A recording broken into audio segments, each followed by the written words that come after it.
questions for our guest speakers. We will be answering them towards the end of the webinar. So I'll start with you, Joe. To introduce yourself, how did you start in the esports industry? I got my start originally playing at Virginia Tech, where I spent 2 years forming a team as well as playing at the collegiate level and collectively won over $20,000 in esports scholarships with the team that I created. Simultaneously, I had 2 accounts that reach a rank of challenger or the top 300 within League of Legends. Wow, that is a lot of scholarship money. How did you get into your current role? Explain how your current role fits into the esports ecosystem. Yeah, so out of my work with the team at Virginia Tech, that's what inspired me to do a job within the industry. I sought out coaching positions at universities across the country, from Delaware to Texas to California. When I realized I wanted to develop a career in esports following my collegiate play, I took an academic dive into the issues that surround the space and began tailoring my education to the cultural issues that surround the scene. I graduated with a degree in communication studies, where I focused heavily on gender, communication, and esports. I studied the work of women in the space of gender and communication and looked to apply their work to the budding field of esports. My job at USC came out of those collegiate experiences, wherein I tied my actual academic pursuits directly to gaming and esports. And inevitably, those pursuits allowed me to find the position at Western School for Girls. My role now is an extension of all of that, where I gathered my creating of educational experiences and gaming experiences to now serve our student players as they move on, to college and beyond. Very well prepared answer. And how did you discover your talent and skills in esports? Yeah, so I always had a love for improving myself, and grinding the competitive ladder is one thing which requires nonstop drive and dedication. So I worked really hard to achieve a super competitive rank, and ultimately that gave me the confidence to drive full force into a more academic passion. Communication itself was this niche that I sort of found myself within, and I felt like I could speak onto it with some sort of confidence because I had played all these games and I understood the esports space. But then I also took an academic dive into the things that were important to me within communication, and I figured now I have these 2 levels of expertise, why not combine them? And that simply gave me a more nuanced view with which I could talk about gaming and esports in general. Very cool. And to you, Barrow, how did you start in the esports industry? Yeah, so in my case, it's completely on the business side of it. So my career has nothing to do with esports or gaming at all. I was formerly an engineer. I have a PhD in aerospace. I've been working as an R&D engineer for 5 years. So I thought I was going to die as an engineer, but I switched my career and management consulting 4 years ago. And in Japan, and coming from South Korea, I grew up with StarCraft, and it was kind of odd seeing that esports wasn't that big in Japan at the time. So we thought that was a business opportunity there, and we started a so-called esports advisory from 2018, and that's pretty much why I'm here today, I guess. Wow! And how did you get into your current role? Explain how your current role fits into the esports ecosystem, and also how your career transition happened. Yeah, great question. So my current role, like easy answer to this, I guess I made my own job at a management consulting firm, and largely what I do is there are 3 large roles. So one is I advise client mostly in the private sector side. So that includes, clients within the esports or gaming market, but also outside of it. Second is about I teach at local university at KO about esports curriculum. Third is I also advise the government over here in Japan, where the Ministry of Economy, Trade and Industry is the one that pushes really hard in the gaming and the esports industry. So we provide them market intelligence for their public policy making. So to answer your question, it really started as a side hustle, to be very honest with you, because my career has nothing to do with esports or gaming. But I grew up as a gamer. I have a game fanatic kids at home, so it kind of grew from there. And it's also that business opportunity, because as everybody knows, Japan has a large video game industry, but esports on the other hand was very small. So our role, I thought, was try to convince the grown-up people who's not really familiar with gaming at all, and that esports is very, very serious market. It's growing, and if you want to be any part of it, you want to act early and take it seriously what people say.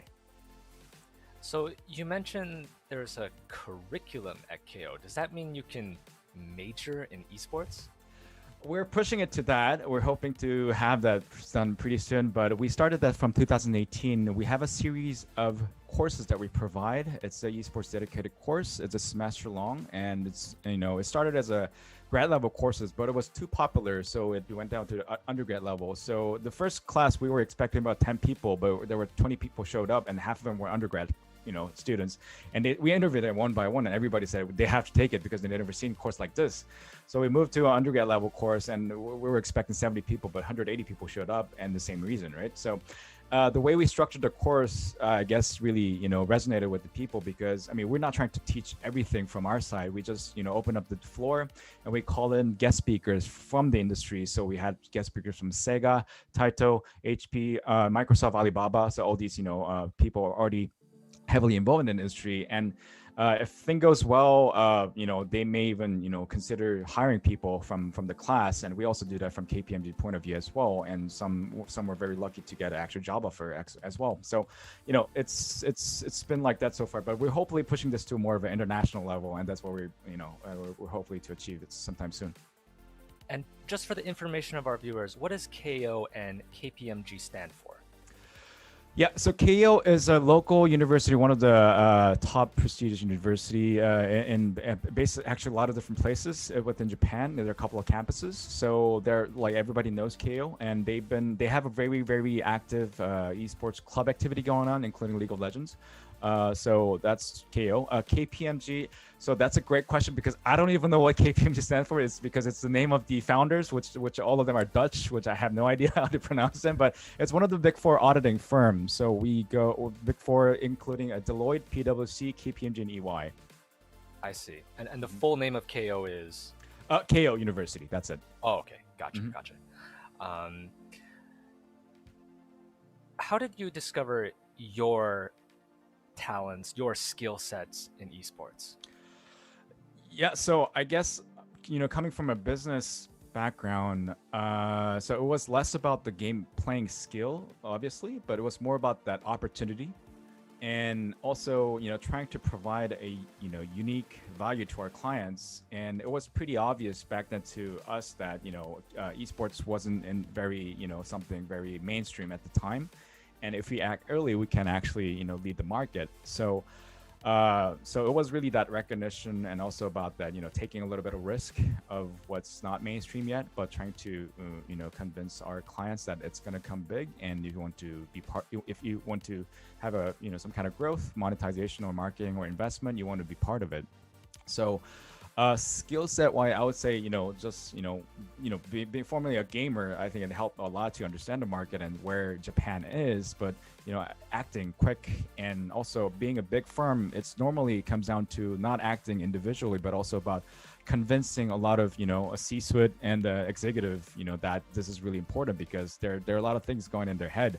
So the first time when I brought esports to them, it was like, what, do you want to play game at office? That was their first reaction. So it was, it took about a year to actually convince them, actually. So it's that sort of the persistence, I would say, that you would it will be required to actually do what you really want to do at a corporate environment. Wow. So there are many different roles within esports. Some are more hands-on than others, and more non-endemic companies are opening esports divisions or adding roles that work within the space. We know that there are professional players, shoutcasters, coaches, etc. That stuff's all on the surface, but what other jobs are there? What skills are required for new jobs in esports? We'll start with you, Joe.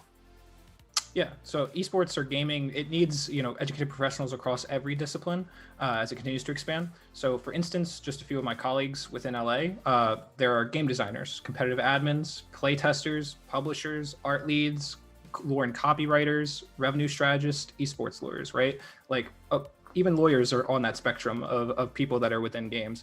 And so there's a level of expertise that's required across all of these different disciplines. Sure, to be an art lead, you have to have studied art, right? Or you have to have prove yourself as an artist. But you find yourself in these jobs within gaming by actually having those skill sets, right? Having the practiced knowledge and a level of expertise, outside of playing games. So it's not necessarily required that you get really good at a video game to be involved in the space. Rather, you can pursue an academic or professional degree, and then tie in your personal interests to find yourself in a job and in a space that you love. And how about you, Beryl? What's your take on this? I 100% agree with what Joe said. If I give a little more comment on the outside point of view, from a non-endemic side of it, because that's what that's our main advisory work.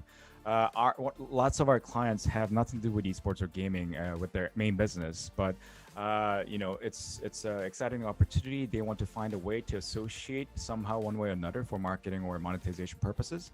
And it's often that they lack the market insight or just the market knowledge. Because it's such a community-based market as a whole, and if you don't play any games, or if you never grew up with playing games, there's just no way that you're going to understand what's going to happen. So it's those kind of understanding the community, what's happening, the latest hack and all that. It's giving that information to the corporation. That's I think that there's a lot of need, and that's sort of our job to give that outsourced role to provide that insight to our clients. But I think as the size of the business of each enterprise gets bigger, they will probably want to have their own internal function of that. So that's one. Second is as I said, we also advise our governments, local municipality, on public policy and how they can associate their local activity with esports, because esports, as everybody knows, it's a very great content to have community building community. So for example, in Japan, in the countryside of Japan, they are losing population. Their population is getting old, so it's for municipality. They have a lot of issues, so they're always looking for some new content where people can gather up and communicate, and just have a better quality of life. And so that's why they try to implement some sort of esports, because also they have a lot of empty facilities just available, and people who can connect all those different dots together with esports. I think that's also, there's going to be a lot of market needs for that as well.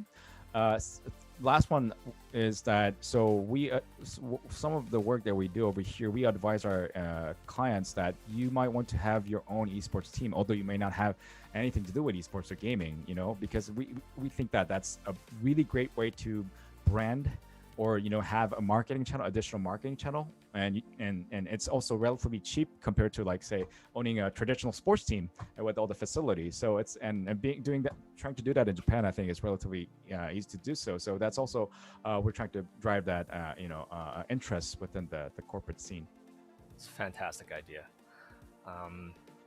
Next question, is it there's this sort of myth or this barrier that some people have in front of them. They feel like, oh, I don't have like an esports related degree. I mean, there's some universities out there like Channam Techno that actually offer esports degrees, and they say to themselves, oh, I'm not good at gaming, I don't really have an esports degree, I'm not really sure if I can get in. Do you believe it's necessary to have an esports related degree or to be good at gaming to get a job in the field? Let's start with you, Beryl. No.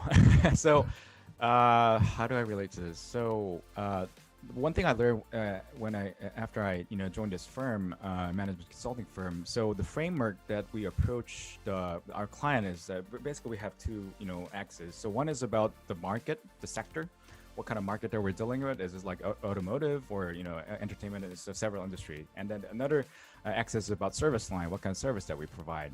So if you think from that, framework, I think it's important to have some sort of skill set, that being in the service line. So that could be some sort of a hard skill set that you learn from college. So it could be programming, just as Joe said, or it could be communication or etc. So that's that's not sector specific, that's not industry specific, that can be applied to anywhere. But then having that first, but then you being a gamer or you being an esports player, you already have a good knowledge of your market, and which is a sector market perspective. So it really doesn't matter having that specific degree or not. You might have some more insights getting out of that a degree, depending on where you take it, and also that connection to that game publisher or who's already in the field.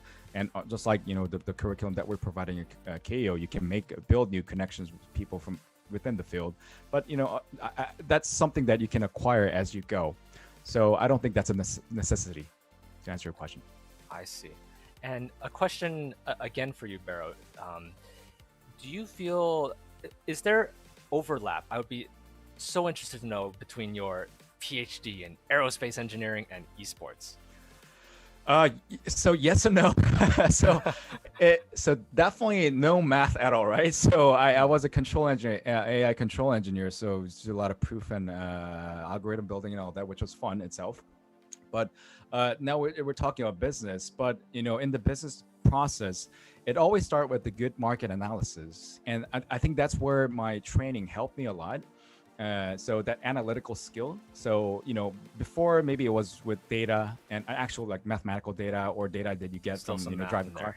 there. Yeah. But now it's less about. I mean, there's still data, but it's less about math. But it's really about trying to make that insight and also building your own hypothesis.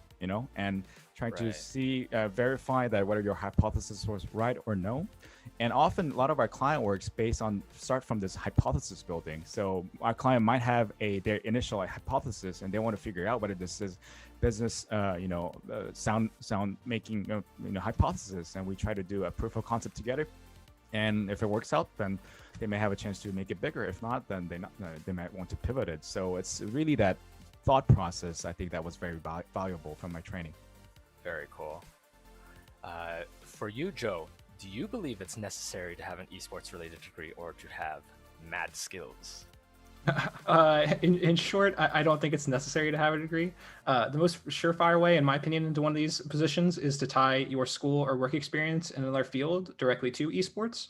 You don't necessarily have to have any previous esports experience, just simply like a passion for games and maybe an academic degree or something that you can connect to say, here's this other thing that I did, and it directly ties into esports because XYZ, right? So one way you might stand out amongst your competitors is to create an inclusive environment within some sort of space, whether it's the collegiate field or within a team. That was what my experience was like. But alternatively, if you're a student who's maybe interested in CS, maybe you have a upstart project that aims to tackle a nascent problem within the field. It could be something as simple as web scraping your opponent's data to collect, data on your opponents for an upcoming match, right? Like then you could find your way into the work of an analyst or something like that, right? So it really just depends on what your passion is and how you can tie that to esports. It doesn't need to be a full-on pursuit of esports from minute one. So in other words, due to the broad demands of esports as an industry as a whole, any degree can more or less be an esports related degree so long as you use your noodle. Yeah, so long as you use your noodle or have some sort of way to tie it together, yeah.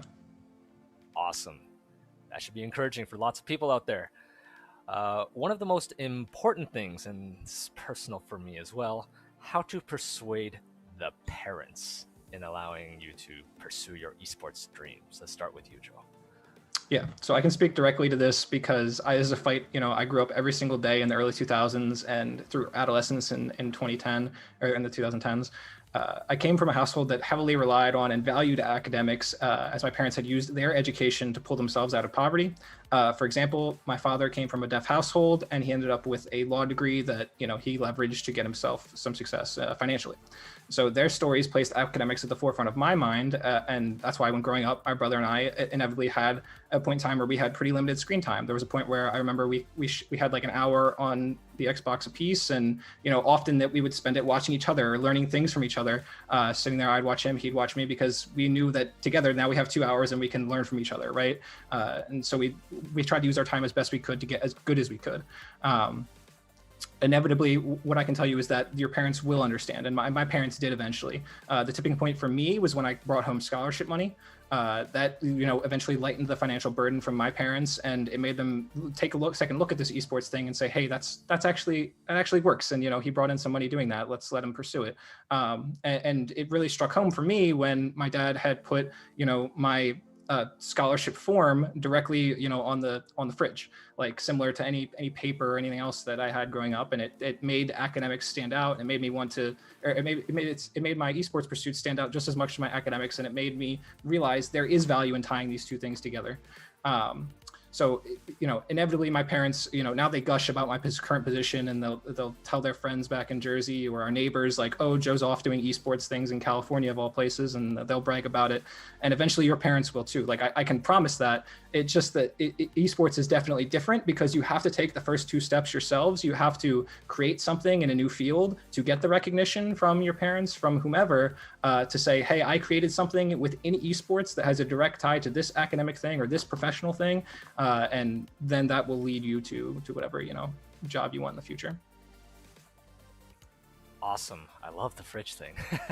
Can I ask how old you were when you first started raking in those scholarships? Yeah, so for me, it was in 2018. So I was a junior in college. That was my first, real sizable scholarship. I had previously competed at the high school level, won like a couple bucks kind of thing, and before that, all like sorts of small like LAN events. But the first like thousand or multiple thousands of dollars was in college, playing in collegiate League of Legends with Riot. We had made it to playoffs and won a decent chunk of money for ourselves, and then split that amongst our teammates. So, what would you say to budding, talented, professional gamers who are perhaps not yet old enough to be raking in scholarships at college? Because there are people who are world champions at ages, 18, 19, sometimes even younger. Gosh, they make me feel inferior. What kind of advice would you have towards, that sort of target audience in regards to convincing parents and letting them pursue this path? So for me, I think I gained a lot of experience actually playing on teams. For me, it was creating them myself. I had a lot of passion for, hey, we don't have, I start at the very end of my high school career, I started to hear about high schools that had esports as a recognized thing. So I was like, well, I have to get on board with that. And we ended up talking to physics teachers, mutual friends, and getting our own, esports and League of Legends club. That would be the the route that I would take. I think the sooner you can tie it to academics, the better. But if maybe that's not your thing, creating your own team is just as recognizable, and it shows a lot of communication, wherewithal to be able to do that. And so it gives you public speaking experience. It gives you just communication in broad teamwork experience. It gives you teams in and of themselves inherently give you the experience required to then work on teams within the field or within any field, within a job. There's teams quite literally in every discipline. So I think if you can create your own team in esports, not only does it service for your future, personally, but it can service for your career pursuits as well. So my recommendation would be to form a team. My recommendation would be to surround yourself with like-minded individuals who are just as passionate about the game as you are. And then all of a sudden you're improving not only your communication skills, but you're improving at the game too. And maybe that's your real passion, right? These other people talking about the game, just being involved in the space, are now leading you to get better at the game itself. Very cool. Barrow, may I ask you how to persuade the parents? So fortunately, I didn't have to convince my parents because I wasn't good at gaming when I was young. I grew up in the 90s in South Korea playing a lot of StarCraft, but so it was more of a casual gaming for me. But then I see that a lot in the business sense because I face that from a business standpoint, that when it comes to like actually investing or doing a business in the esports space, our clients at the end of the day, a lot of them just turn down because they don't understand anything about gaming and esports. And so that's the reason why one of the things that we're trying to support as an advisory, that we're not directly part of the esports ecosystem, to be very, very honest with you. We had nothing to do within this stake, right? We're completely third-party advisory, but I think because of that, it gives us a unique position to speak that esports is a very important market. You want to do something about it in terms of business perspective. I think it speaks more than speaking from within also. So we're trying to convince a lot of our clients around the esports scene who has a slight interest, but help them to enter it. But then on the other hand, I do also agree about see that a lot of in the personal side of the convincing the parents part. So for example, we'll give it an episode. So my younger son, they both play Fortnite like crazy, and they play too much sometimes. And my grandmother, their grandmother, my mother-in-law, who takes care of them, she got she flipped one day, and she brought a pair of scissors and cut the power charging cable of my younger son's Nintendo Switch because he just played too much. And that's like, to me, like growing up with gaming, that just can't happen, right? You can't just do that. And that pretty much prompt me to we are just serious about this thing happening, this generation gap. So that's the reason why I wrote this book called Demystifying Esports, because I wanted to give a broad overview of what happened in the past, that from the 90s in Korea, And we have, after 2 decades, this huge industry called esports globally. And historically, there was this different milestone that happened. And it's not just something, a buzzword that happened overnight. That there's a huge industry going on, community that is backed by it, so that they can understand from, from a different medium, not playing game. They may not play game for the rest of their life, but it's a book form, so that they understand in the historical point of view what happened in the past. And that's why your kids are very enthusiastic about this field. So yeah, so it's sort of like a self-advertising in the end, but yeah, that's why I wrote the book. And quick answer, read my book.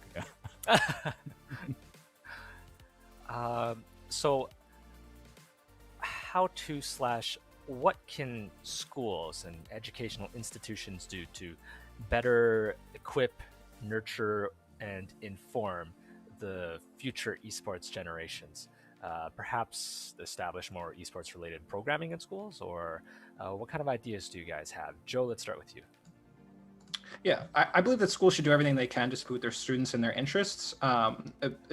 Based on my experience coaching, that's what I believe, and that's what I would have wanted when I was in their shoes. So, but academically, I believe there should be more leeway with the projects and the papers that students write, and I believe there should be stronger incentive to practice your actual interests while in the pursuit of your academics. And this became a reality for me in communications. I was able to, work on my own resume, work on my own career building at very much in my junior and senior year. And it was those experiences that allowed me to build on, what I already thought about gaming, what I already thought about esports. Specifically, the class Gender Communication taught me a lot about gender communication, but there were specific projects that allowed me to tie in any of my personal interests or any of my personal experiences with communication into them. So I directly tied in esports, and I started writing paper after paper about, esports and how I felt like gender communication influenced them, which we can certainly get to a little bit later. But I also think schools should support their students through athletics and student life. And the reason those two in particular is I believe that helps it de-emotionalizes the word esports if students are supported at the collegiate level. And I think that through athletics and through student life, those are two of the most widespread collegiate organizations that can actually influence the day-to-day lives of students beyond their academics. So it makes it an extracurricular in a sense, right? It brings it beyond the classroom, and it makes it so that esports is also a recreational activity. So I think by hitting through academics, by hitting through student life, through athletics, that's how schools can really build a structure around esports that makes sense and that have students feel supported so that they can really dive into their own, pursuits, and then they can look back and say, hey, my college supported me through all of this, and that's what's going to make them look back and say, now I want my kid to go to that college because they supported me all the way through. Very good points. How about you, Barrow? What do you think schools can do to improve esports in our culture today? Yeah, I mean, based on my experience over in Japan, there are a lot of things happening lately, and which is very exciting. And I think one important thing is really the connection making between academia and the corporate scene. So, for example, like the curriculum that we provide, we intentionally bring in these guest speakers from the corporate scene so that they can hire new great talent from their point of view, and for students that it could be an immediate career path for them. So having that, a clear tie that, really lends to a specific career to certain students, I think that I just can only see more demand growing once, if that kind of infrastructure is being built. So that's one. And also second is, working with the KU University, which is very, very, research specific, I would say. A lot of the professors that we work together, they realize that, esports as a research field is also very white spaced. So there's still a lot of things to be discovered, to be studied. It's such a, very, it's like a gold mine of research topics, so to say. So if you are more of a, research, prone, I think there's also, government trying to be giving out more grants on esports related topics. Because I mean, when it gets to like a negative side of the esports side of it, like game addiction and all that, there's still people who try to look into that angle a lot. And I think from our point of view, we need more government grant backed research that actually breaks that sort of like a urban myth. So I think that's also going to be more needed. Second is not, third is not only about college level, but also, you know, the below. So lately what we're seeing here is that the local high school, junior high school, or elementary school, there's some club activities going on, and there's like esports club activities. So actually these are promoted by local municipalities. So they try to come up with some sort of a corporate partnership, say with hardware provider, Lenovo or HP, so that, you know, school don't have to pay for those, you know, equipments, but, you know, it's more like donated or as a partnership, and these students can actually get exposed to their equipments, but also get more exposed to esports, and it's also, you know, sort of as a club activity, which is totally, you know, totally makes sense. So I think, you know, it's still early stage right now over here in Tokyo, but if you see that in scale, I think it'll be way more, you know, interesting and see more adoption in the wide general public. Something I did not know. So what kind of advice would you have for students reaching to discover their skills or talents that are within the realm of esports related? For example, if one plays games but doesn't necessarily want to become a pro player, it's not the easiest path and not the most stress-free path. And, you know, people who don't want to become, you know, professional players, what other career options do they have? Joe, we'll start with you.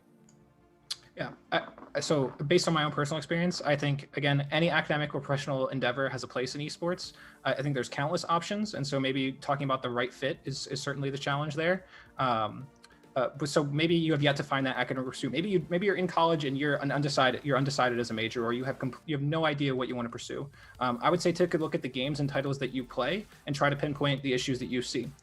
For me, I was following Riot pretty heavily in 2018 after winning some of the scholarship money, and I sought to educate myself, you know, understanding the issues that I was seeing with them in the paper.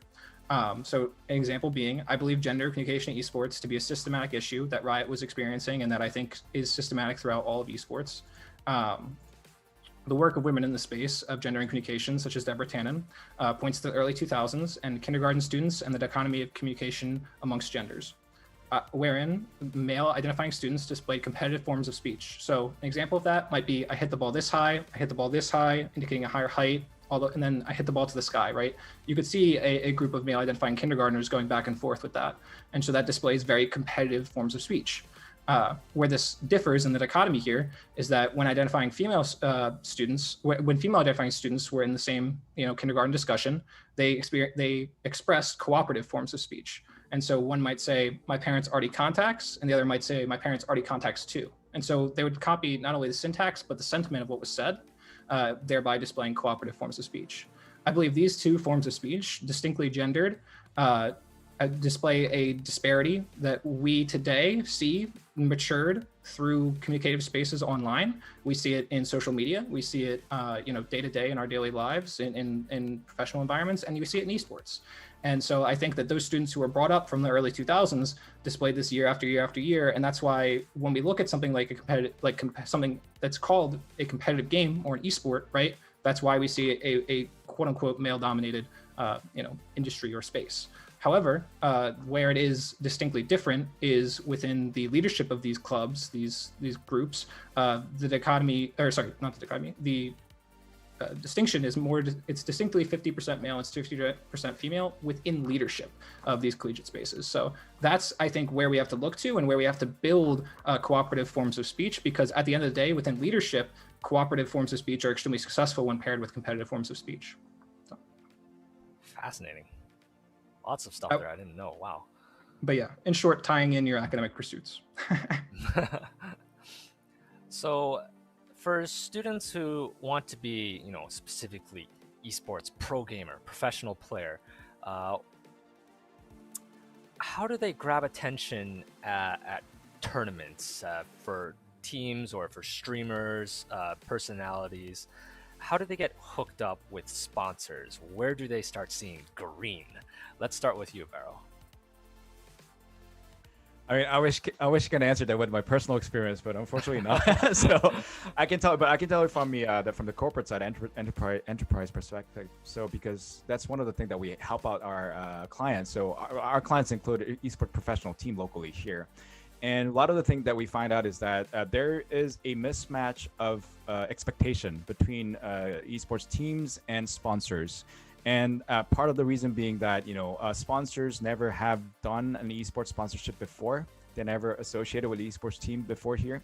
And also, on the other hand, our esports team also being, relatively speaking, young, and they never had that, business conversation experience before. So that this expectation doesn't really, match together sometimes. And at the end of the year, they opened up the lid, and it turns out that the numbers are not very good looking. So they end up not continuing, et cetera. So that, negative spiral.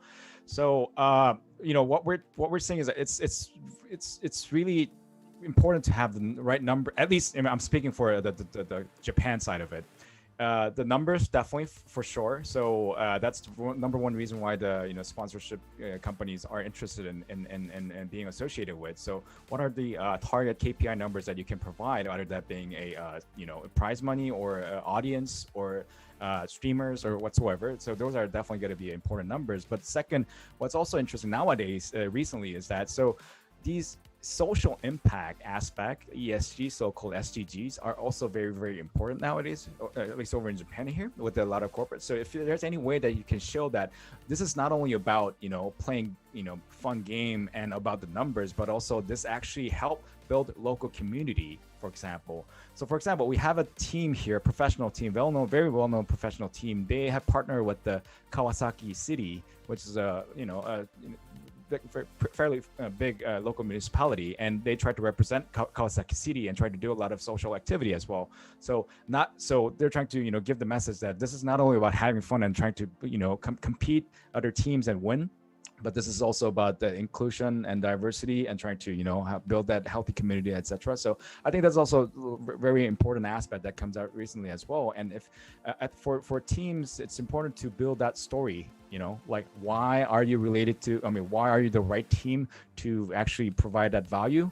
And nowadays there's a lot of team out there. So if you want to build your own brand story and that story that resonates with your target sponsor, I think that's also going to be very important.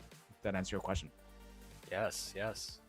And you, Joe, what do you feel that professional players can do to grab the attentions of people with money in their pockets? I think I can talk more to what collegiate players can do. So when I was attending Virginia Tech, we were pretty hard strapped for money because we were not supported formally by our university. We were the League of Legends team at Virginia Tech as opposed to the Virginia Tech League of Legends team. So, as it was entirely upstart, mostly by me. So one of my roommates and I had ended up writing, to a couple companies, local as well as just a short ways away in Maryland, inquiring for, some sort of sponsorship. Hey, we'll make a jersey, we'll put you on it, we'll do all of these things, etc. It'll be attended by X number of club members every single week. We'll stream the games, etc. And eventually one group did get back to us, and we ended up with a small $5,000 sponsorship for our team, simply as a club team, which I think is pretty rare in the space. And they gave a lot of support to what we were doing. And so I would say, if you're a collegiate team, first ask your college. If your college doesn't support you, ask whomever else you think has money, and just keep going down the line of people that you can ask, and generally show your worth, win money, win tournaments, and people will support you. And at the very least, you'll have a good time doing it. So, and it'll give you work experience, right? Like, even in just writing those papers, there were a lot of no's before we got that one yes with the 5,000, right? So like, it builds character in a way, as they would say. So we all know that getting working experience is important, but what are some ways to get started? How to reach out to teams, organizations, tournament providers, broadcasters, and other companies that sponsor or are involved with esports in some way? Start with you, Joe. Yeah, so getting started, I think just jumping onto a team or forming your own, or if you're doing your own individual game, getting recognized and picked up by a team. If you're doing a one-on-one game like StarCraft or or Hearthstone, etc. So I think like that would be how you get your name out there, right? But I think sorry, can you repeat the question again? I'm totally lost. It's how people, some people, in order to get jobs, they need working experience, but how do they get that working experience in the first place? How do they reach out to teams, organizations, and people with hiring capabilities to get that working experience? I can speak to my own experience. So personally, for me, once I was through that gauntlet of academics and playing at the collegiate level, I did decide for myself that I wanted to jump into coaching, and that was one of the things that I applied to, is coaching jobs across the country. In order to show and display my coaching experience, I created my own documents of 10 to 12 pages reviewing professional games. That again, I would never show to the school because nobody wants to read that. But it was a docket for me to say, here are all the things that I think you can learn from this game, and it'll allow me to show some expertise and do a little bit of a review for the school. Another alternative would be I did individual one-on-one coaching sessions with players, across the country, and got their feedback as to how the session went. And I iterated on that process multiple times until I ended up with a coaching structure that I liked, and I again displayed that coaching structure during interviews. So it's very upstart. It's very much doing exactly what you want to do. But for me, I just looked at coaching in the scene and I said, how is it being done now?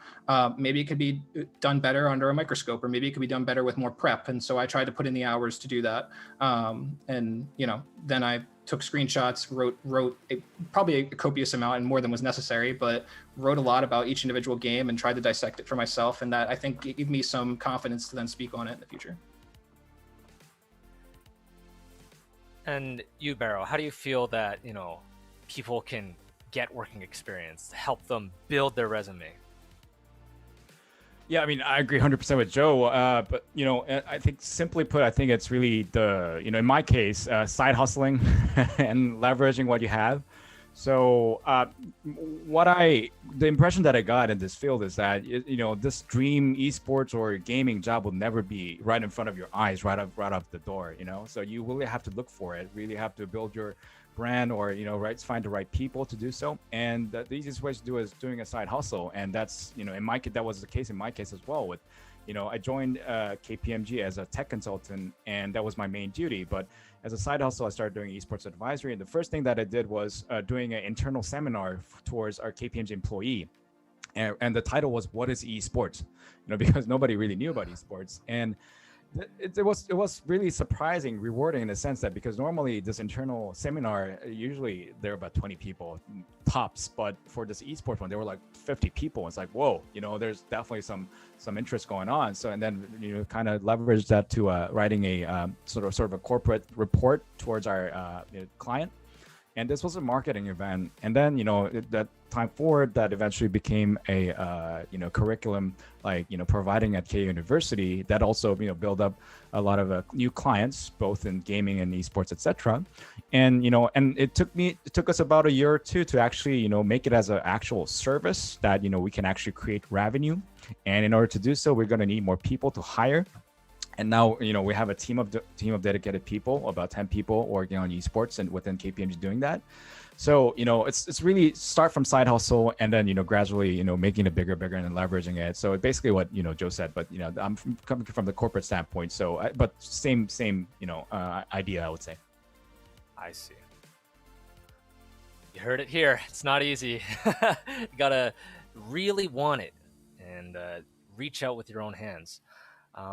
Once students know what they want to do and have built up some experience, sign up to job alerts to check on for job openings, what are some good job hubs out there for students to check for jobs that are available? I'll start with you, Joe. Perhaps you have some answers. You mentioned you were applying to coaching positions.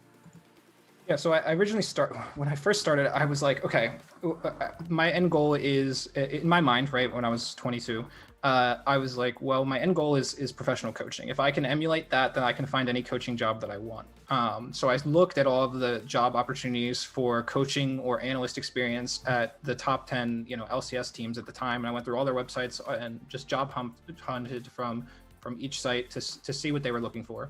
Long story short, almost nobody was hiring that didn't have previous coaching experience, full time. So I was like, well, I got to get that full time experience first, rather than my individual one-on-one coaching, or my team coaching with my previous collegiate teams. So I started applying to any job that possibly. The first thing I thought of was collegiate teams has to be looking for coaches, and they have to have lower requirements than professional teams. So I looked through a bunch of collegiate sites. And I found a couple of job opportunities that worked for me. One site that was helpful was Hitmarker. That's like an esports job hunting site, similar to Indeed. But that's more or less not the point. What is the point is like finding the tier in my own head of what I could apply for and what I couldn't apply for. And then once I figured, hey, collegiate could really be a space for me, especially because I know that scene inside and out, and I just played in it for 4 years. That's where I can hit my market and where I can find my niche and where I can really help students, because I will actually have been through the gauntlet, whereas even professional players can't necessarily say that, having come through the collegiate gauntlet. So I can say that for myself, and I think it helped when I could then instruct my players from that perspective. I see. And Barrow, what do you think? Any hubs or websites that you think people can draw upon?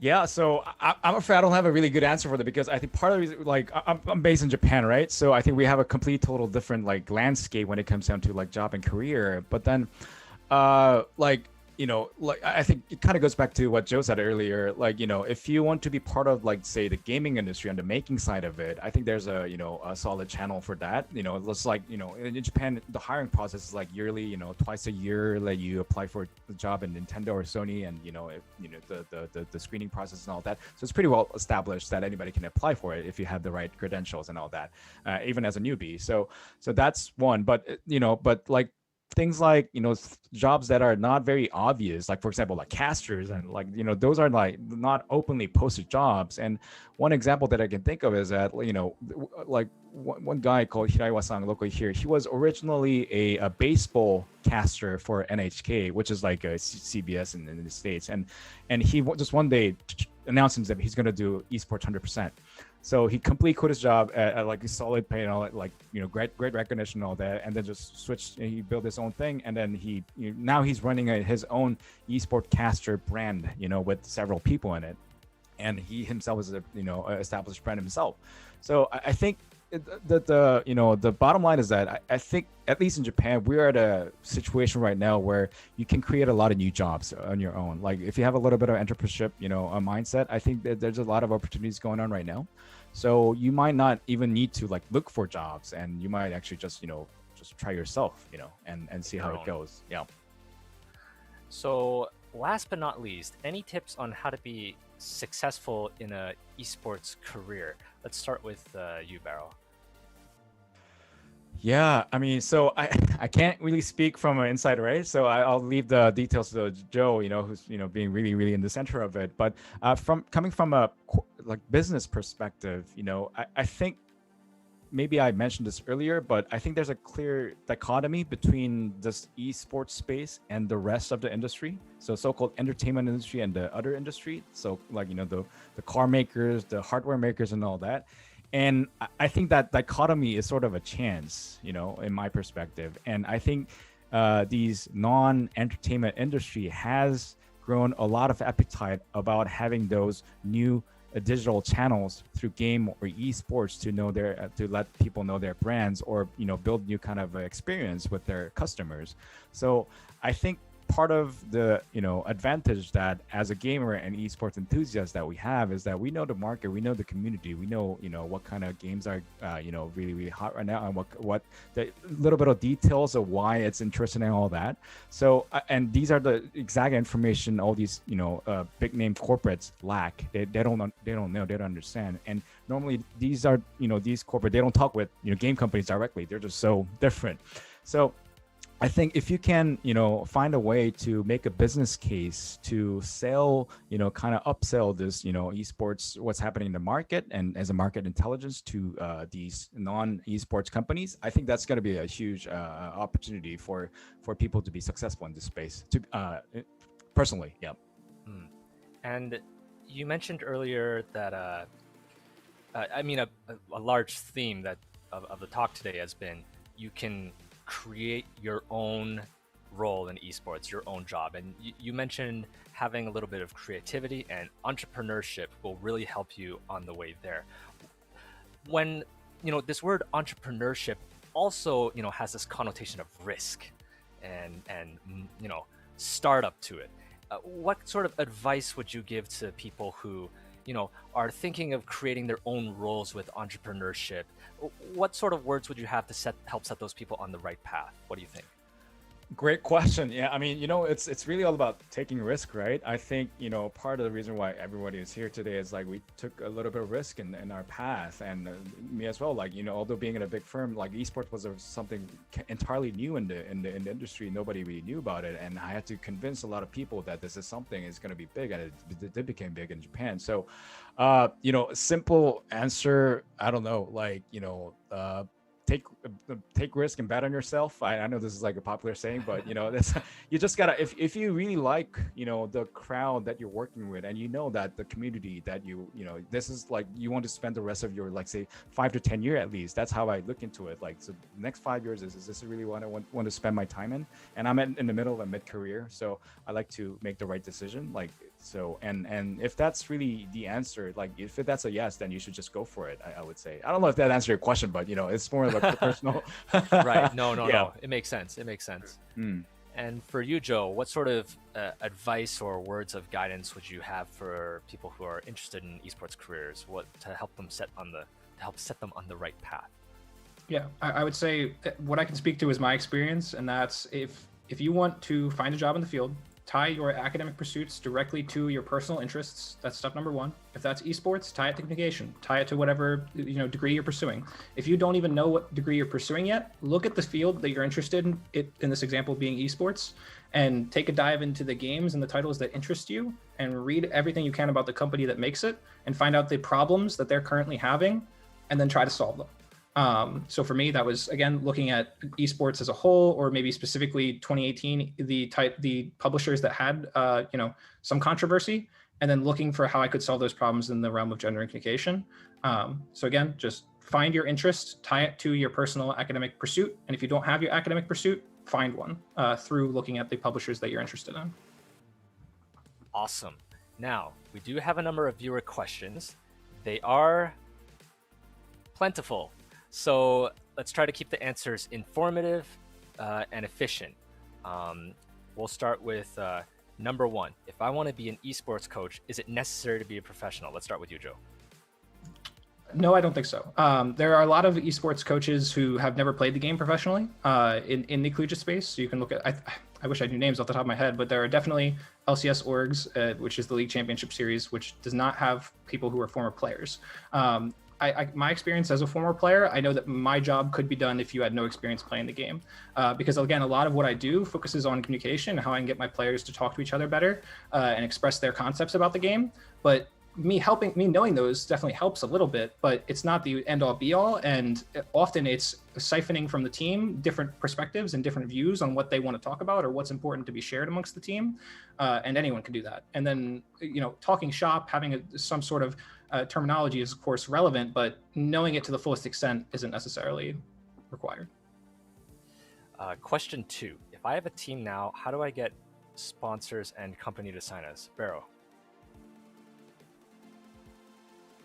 Ooh, so yeah, I mean, I think the first thing is that you really want to make your deck ready, like what's the offering that you're gonna actually offer to the sponsors, and this will depend on what kind of also regional are we talking about, but my impression with the North American market is that they are very, very familiar with esports sponsorship, so you want to have that deck ready that includes the right numbers and also the right story.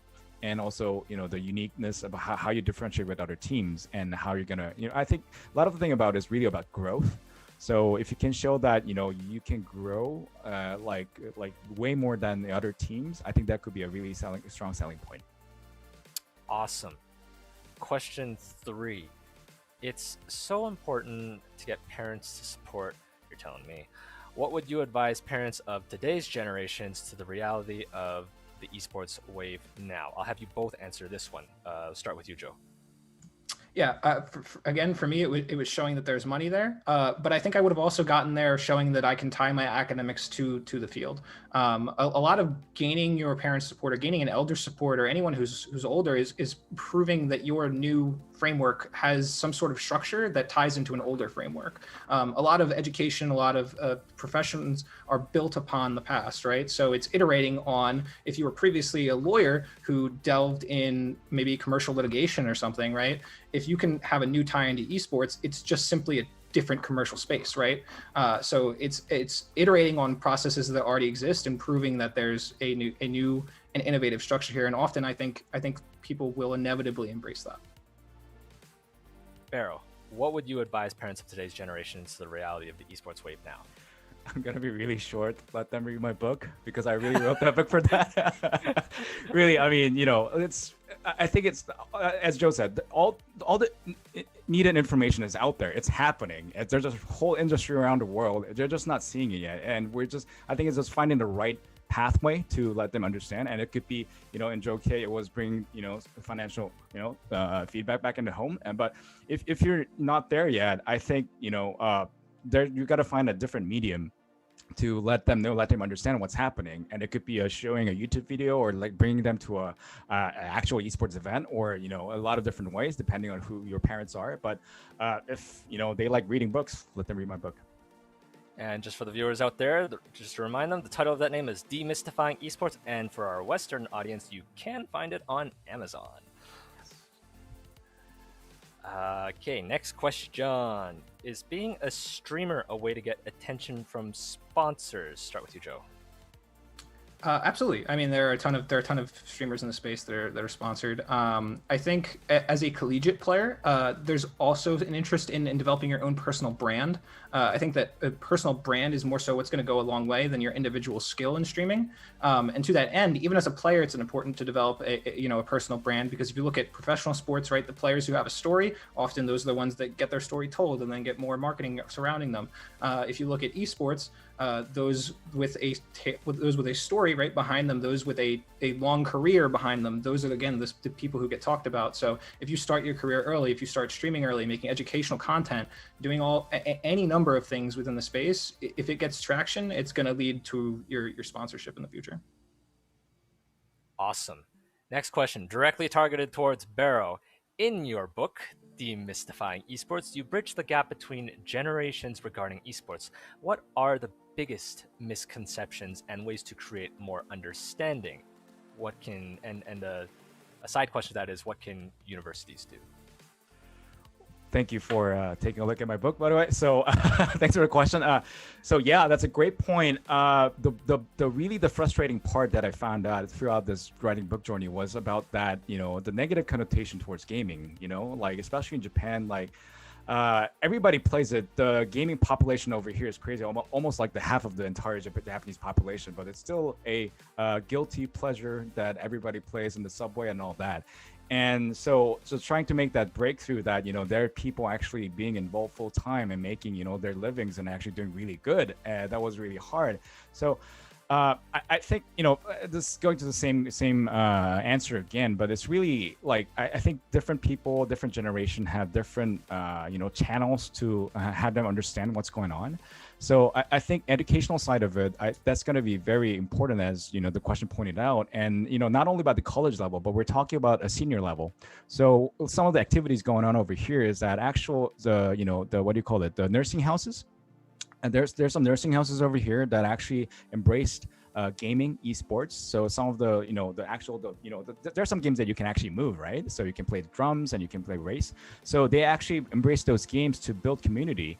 And they're learning that, this is what their grandson was playing, and they're actually doing by participating, and they're actually building more friends through that. Like, because nursing home normally, especially the guys when they get old, they tend to shut down and they don't want to hang out with other people, but they know how to drive and all that. So I think it's really finding the right medium, the right channel to really resonate with the right generational crowd. And at the end of the day, it kind of falls down to what really fun means.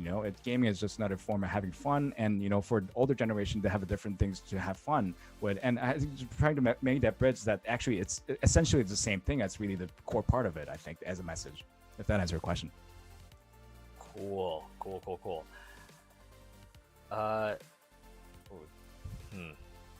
This next question is worded. Okay, so the question is worded as how to make kids know, quote unquote, don't play too. Oh, okay. This sounds like a parent asking how to make their children not to over game. Let's start with the parent, Barrow.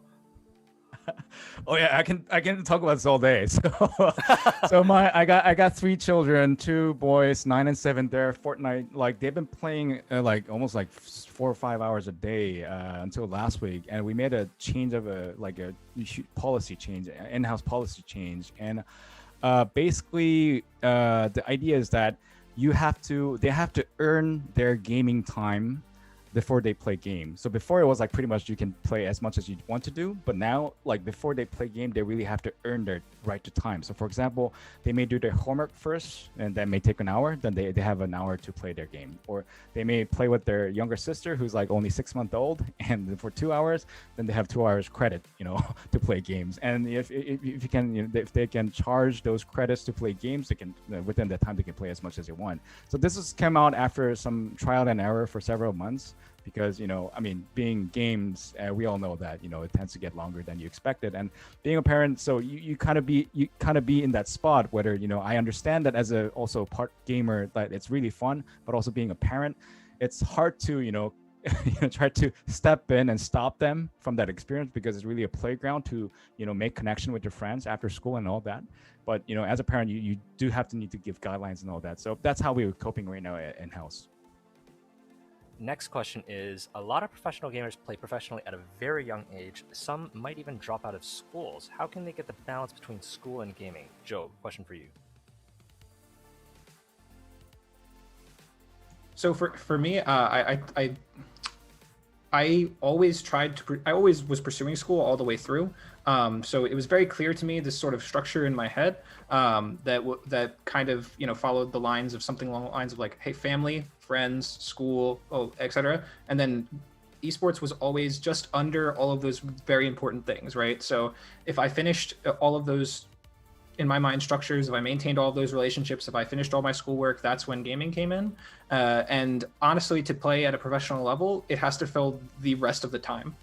Because if anyone's putting in more time than you, they're going to be better, right? If they're putting in just as much practice time, right? And again, that's what's crucial there, is making sure that the time spent is actually efficient.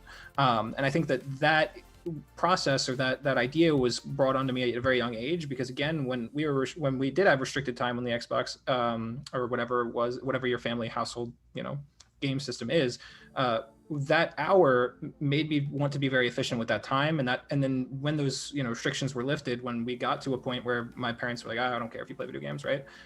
Essentially that structure made me have that time be very practiced, and that's what I wanted to instill. So my structure throughout college was essentially go to school, maintain your friends' relationships, but the second you get home, it's league until you lose. Okay, you lost, go to the gym, come back, or you get back from the gym, keep playing league. That was kind of how that went, and like that gym process was just a de-stressor for me, and I would highly recommend it to anyone who's trying to pursue a game professionally. But like, there was a structure there, and that was friends, family, education. Maybe there's some other things I'm missing, but then esports right below all of the important stuff.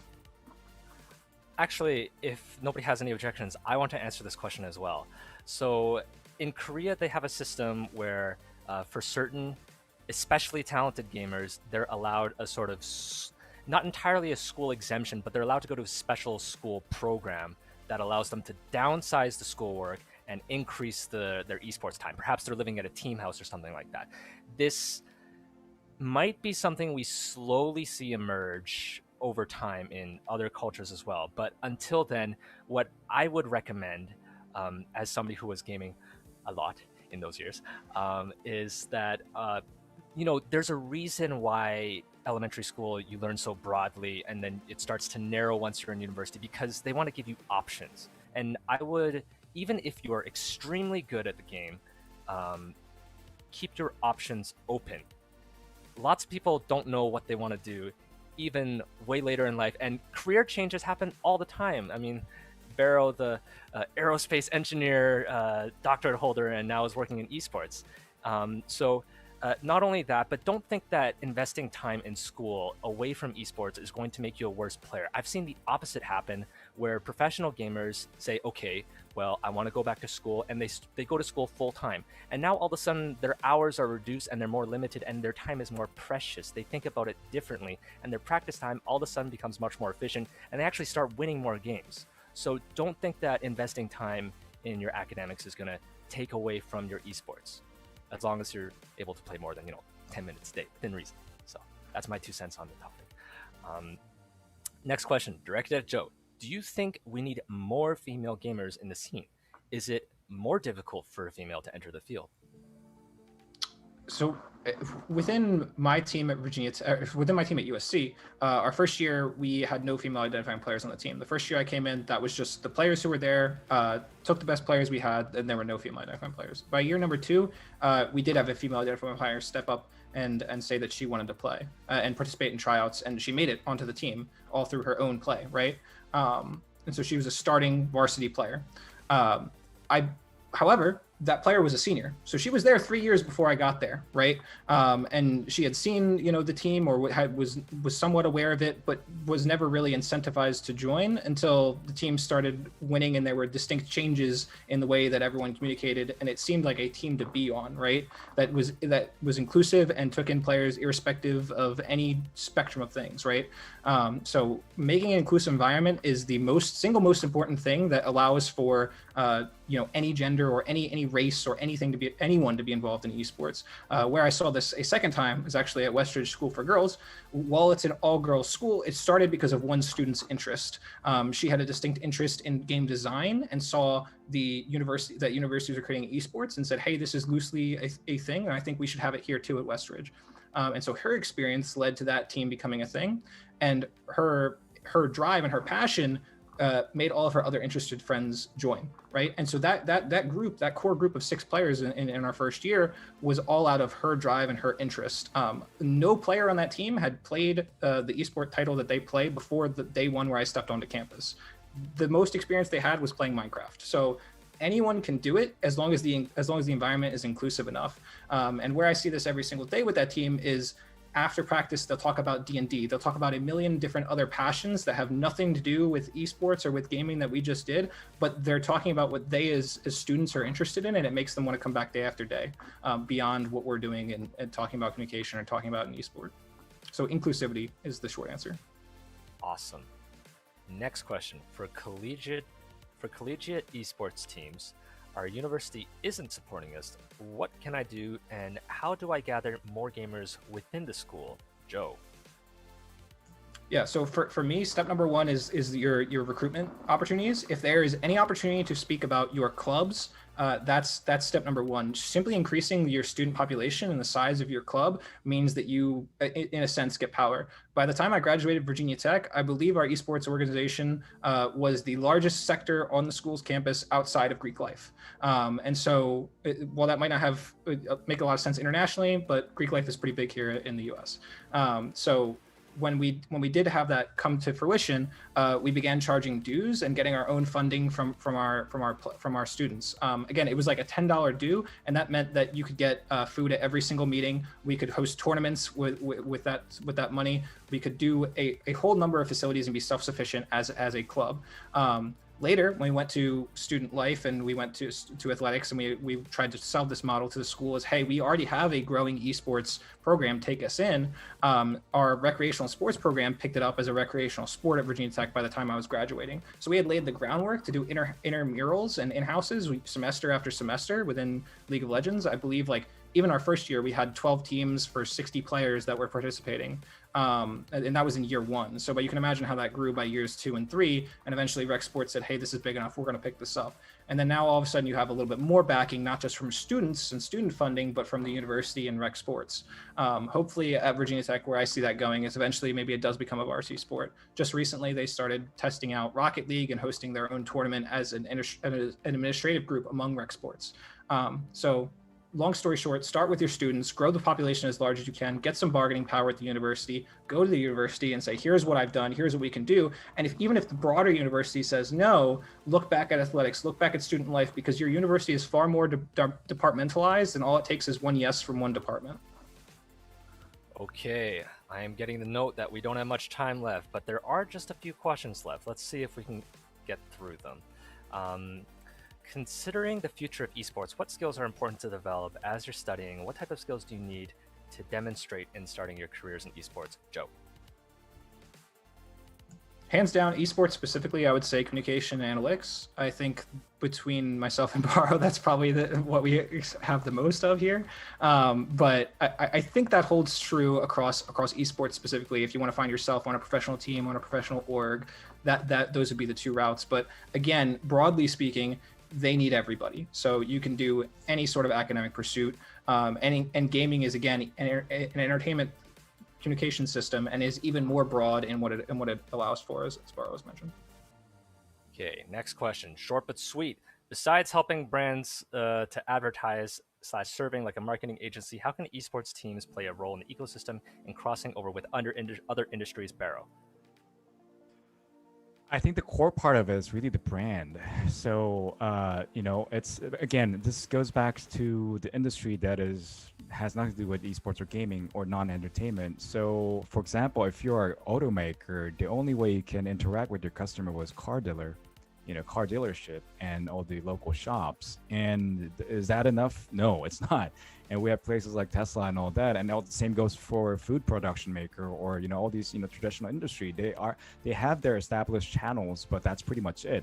And if you try to resonate with the younger generations, local Gen Z and all that, it's just it's just not gonna be very effective. And that's where we think that owning an esports team, out of that being it could be as professional as trying to compete with a really shiny tournament and all that. That could be that level, but it could be as very casual as like owning a club team. We have our own club team within KPMG as well, and that itself is also very valuable with, as Joe said, communication with internal, employees and making all these different connections, and also with your clients. We do hold, in Japan, we have this sort of building culture with having a inter-company tournament league going on. We had that last week with PUBG with about 120 different companies being participating. So, I think a lot of the existing companies are screaming for different channels to have a different way of letting their brands know, or having more digital points. And I think owning an esports team is definitely a very effective way of doing so. Okay, let's speed run this. Next question for Baro. Is it very competitive to enter the field in Japan? Field meaning esports field? Yes.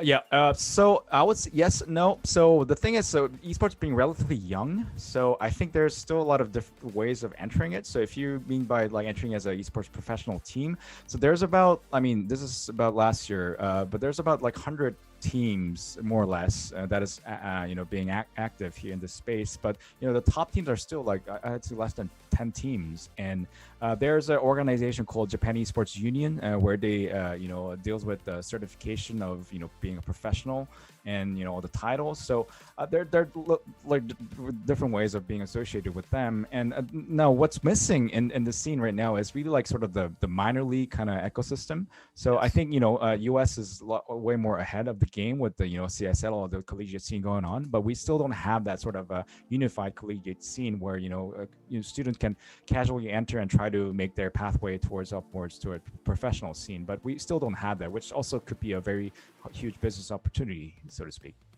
Right. Gamers tend to retire early in life. What advice do you have for young gamers after the career is over, Joe? I would say get involved in coaching, especially at the collegiate level. As more schools begin to invest, I think students are going to be, I think their talents are going to be best suited to help students who are interested in what they've already done, right? They'll have a lot of respect for those players, and they'll be able to learn and grow from them specifically. Alternatively, I think advocating for players' rights within the space, for their former teammates, their former colleagues. I think that's another route that they could go. Working hand in hand with the publisher to say, here, these are the plights of a serious gamer based on my literal 10 years of experience within the field at the highest level. And I think building a path for the publisher to be more, instructional or helpful to the player's path, or creating more structure for the actual orgs based on the publisher's requirements. I think those are ways that players can give back, but also, continue their career. Okay, and 2 questions left. I think esports is like any other new sport that needs to be educated to the public, so I really appreciate all the various entities who are putting in the effort to do so. How can we contribute in this area, Baro?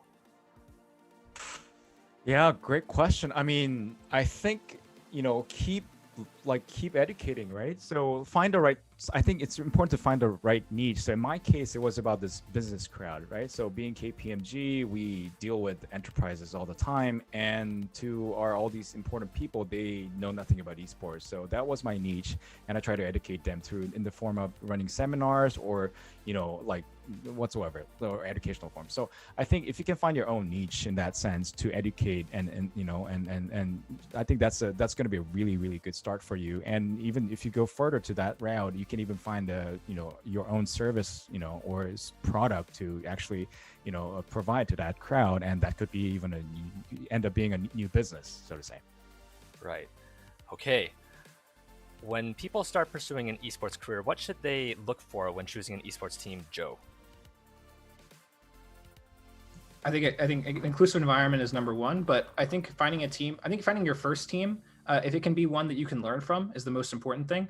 So for me, when I did have my team at Virginia Tech, I was one of the more talented players on the team. There was less I could learn from game to game, and it was more so me teaching and building the communication structure that I wanted to see for the rest of my teammates. But I started to realize that and said, hey, I'm not learning as much as I could be. Why don't I join another private team, an amateur team, just sort of the very, very top professional level, but try to compete on a tier 2 team, and maybe I can learn from those players. And so in doing that, I was able to take a lot of my learnings and feed them back into my collegiate team and say, here are all the things they're doing in the amateur scene that we're not currently doing as a team.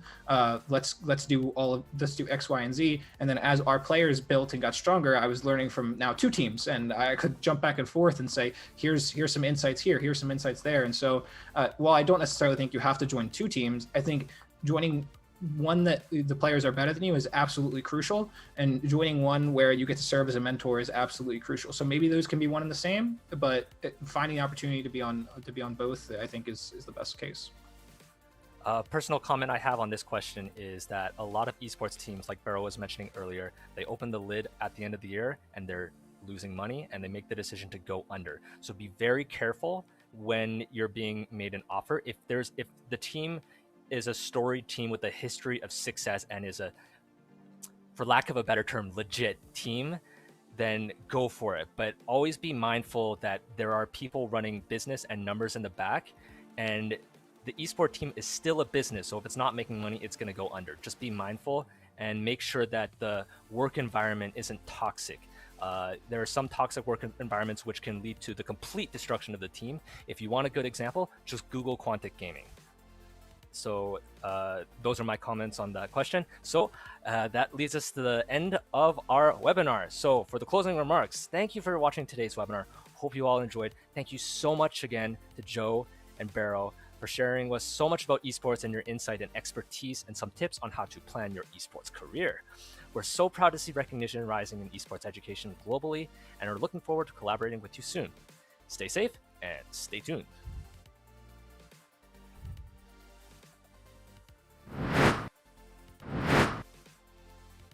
Yep.